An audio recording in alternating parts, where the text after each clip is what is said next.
Albert Einstein, allegedly, once called compound interest the eighth wonder of the world.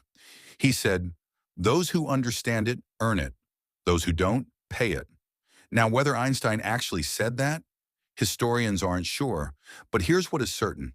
The math behind that quote will change how you think about money forever, because most people have heard the phrase compound interest, and most people have absolutely no idea what it actually does to a number over time. By the end of this video, you will. Here's the thing about personal finance education. It skips the most important step. We get taught to save money.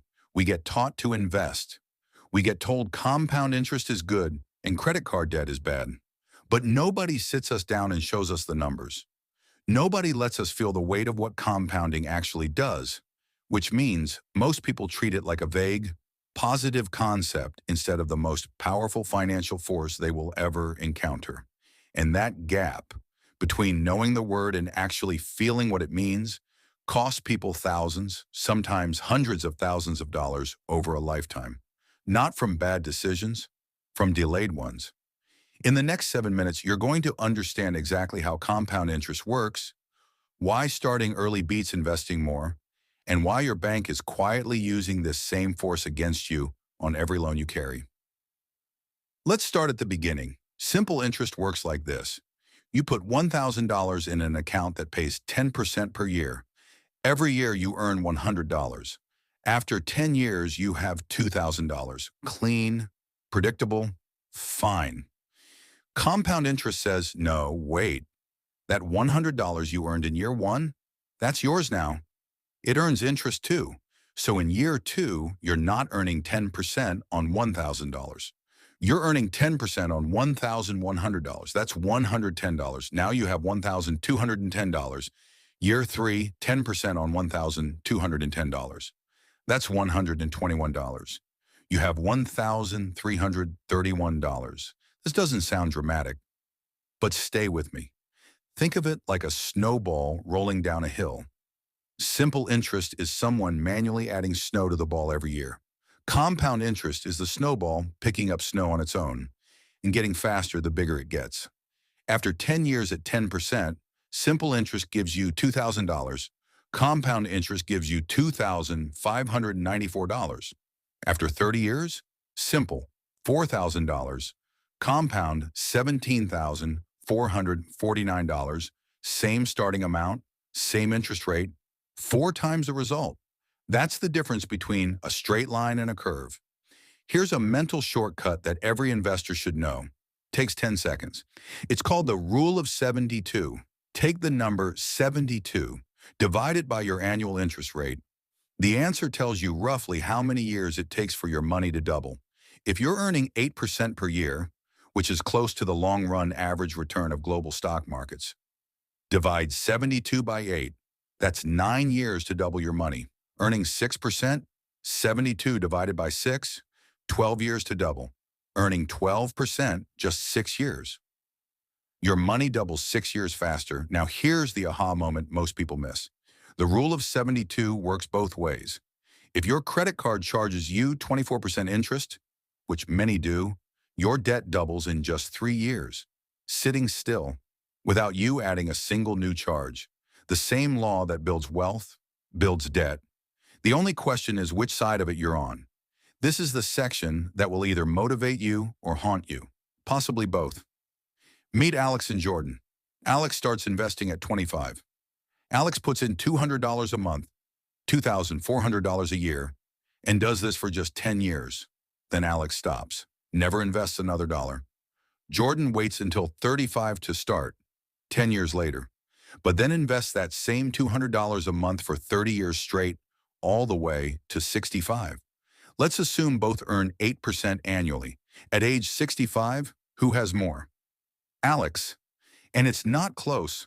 Alex invested a total of $24,000, walked away at 35 and let time do the rest. At 65, Alex has roughly $283,000. Jordan invested a total of $72,000, 3 times as much, and ends up with around $244,000. Alex spent less money, started earlier, and came out ahead by $39,000. The only thing Alex did differently was begin.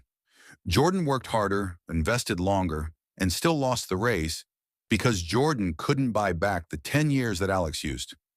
Everything we've talked about so far sounds fantastic, and it is when compound interest is working for you.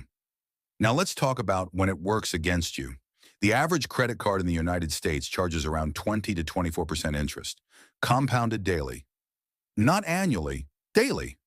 So if you carry a $3,000 balance on a card charging 22% and you make only minimum payments, that balance doesn't stay at $3,000. It grows. Every single day, interest compounds on the interest from the day before.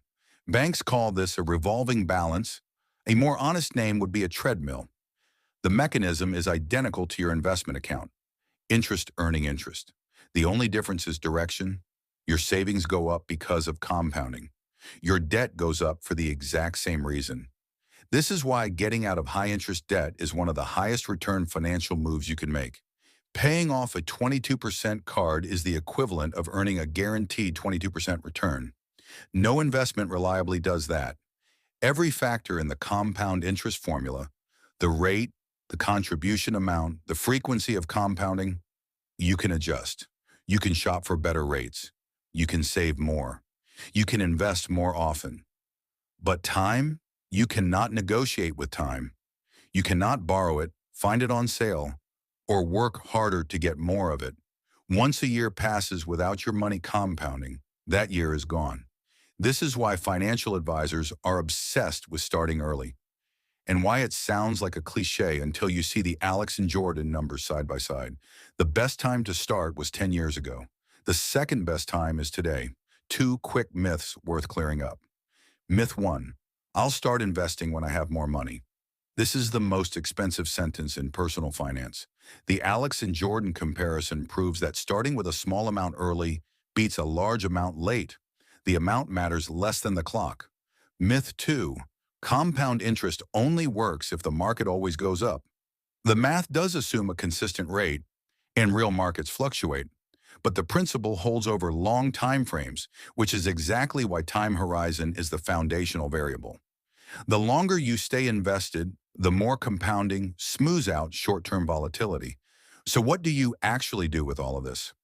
First, if you carry high interest debt, credit cards especially, treat eliminating it as your first investment. The return is guaranteed and enormous. Second, open an account that earns compound interest if you haven't. This could be a high-yield savings account, an index fund, a pension, depending on where you live. The vehicle matters less than the act of starting. Third, automate it. Set a fixed amount to transfer every month without thinking about it. Consistency is more important than the size of your contribution, especially early on. Fourth, use the rule of 72 when you evaluate any financial product. Divide 72 by the interest rate and ask yourself, is this doubling my money or my debt? You don't need to be a mathematician. You don't need a finance degree.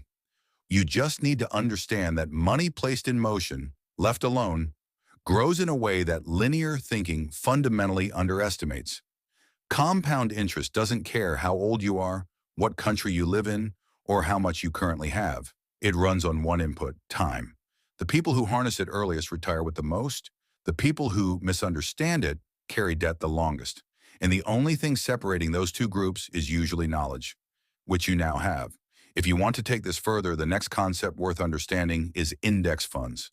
Specifically, how ordinary people use them to access the kind of compound growth we've been talking about without picking stocks or hiring a fund manager. Think about this.